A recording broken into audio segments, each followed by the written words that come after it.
বিশ্বকাপ বাছাই পর্বে শেষ ম্যাচের জন্য লেবাননের বিপক্ষে মাঠে নামবে আগামীকাল বাংলাদেশ। লেবানন এবং বাংলাদেশের মধ্যে হেড টু হেড বিবেচনায় কে এগিয়ে রয়েছে এবং সাথে থাকছে ম্যাচ প্রিভিউ।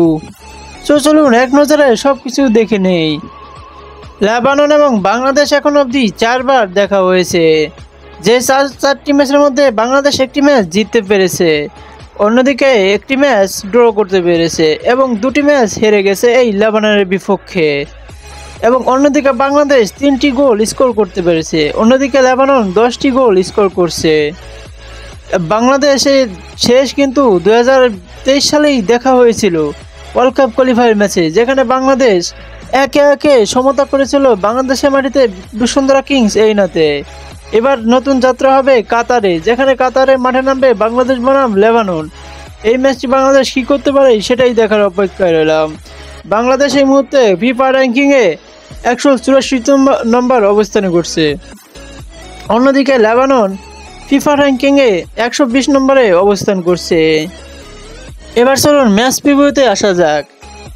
ম্যাচের কি প্লেয়ার, শক্তি, দুর্বলতা সবকিছুই চলুন জেনে নেই। বাংলাদেশ দিয়ে শুরু করা যাক।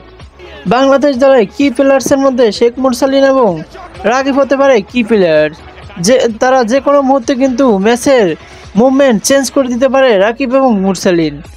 বাংলাদেশ দলের শক্তি, বাংলাদেশ দলের শক্তি ডিফেন্সিভ খেলে, ডিফেন্সিভলি অনেক শক্তিশালী একটি দল। ডিফেন্সিভ খেলে, কাউন্টার অ্যাটাক খেলতেই ভালোবাসে বাংলাদেশ দল। বাংলাদেশের দুর্বলতা কোথায়? বাংলাদেশের দুর্বলতা ফিনিশিংয়ের অভাব। প্রেশার ম্যাচে চাপ সামলাতে পারে না বাংলাদেশ। মিডফিল্ড থেকে অ্যাটাকিং লাইন আপে ডেলিভারি দিতে বহুত সমস্যার মধ্যে পড়তে হয় বাংলাদেশ দলকে। এবার আসুন লেবানন। অন্যদিকে লেবাননের কি প্লেয়ার্সের মধ্যে আছে হাসান মাতুয়ার, সাথে আছে মোহাম্মদ হায়দারও। এই দুজন হতে পারে বাংলাদেশের জন্য কাল। এই দুজন হতে পারে বাংলাদেশের বাংলাদেশ এবং লেবাননের ম্যাচে যে কোনো মুহূর্তে মুভমেন্ট চেঞ্জ করে দিতে পারে। এবং মিডফিল্ডে কিন্তু দারুণ পারফরমেন্স করে থাকে এই লেবানন দল। অর্থাৎ বিশেষ করে লেবানন দল তাদের মিডফিল্ডটা কন্ট্রোল রাখতে পারে এবং সলিড মিডফিল্ড রেখে তারা অ্যাটাকিং ফুটবল খেলতেই ভালোবাসে। দুর্বলতা কোথায়? দুর্বলতা বাংলাদেশের মতোই এরা প্রেশার ম্যাচ সামলাতে পারে না। প্রেশার ম্যাচেই দেখা যায় গোল খেয়ে বসে। এবার চলুন দুই দলের মধ্যে শেষ 5 ম্যাচের পরিসংখ্যান কি। দুই দলের শেষ 5 ম্যাচে কিন্তু বাংলাদেশ 4 ম্যাচ হেরে গেছে এবং একটি ম্যাচ ড্র করেছে। অন্যদিকে লেবানন কিন্তু 5 ম্যাচে 3টি হেরেছে এবং 2টি ড্র হয়েছে। দুই দলে কিন্তু অবস্থান খুবই বাজে অবস্থান রয়েছে। এই লেবাননের বিপক্ষে আগামীকাল 11 জুন বাংলাদেশ সময় রাত 10টা বাজেই মাঠে নামবে কাতারে বাংলাদেশ।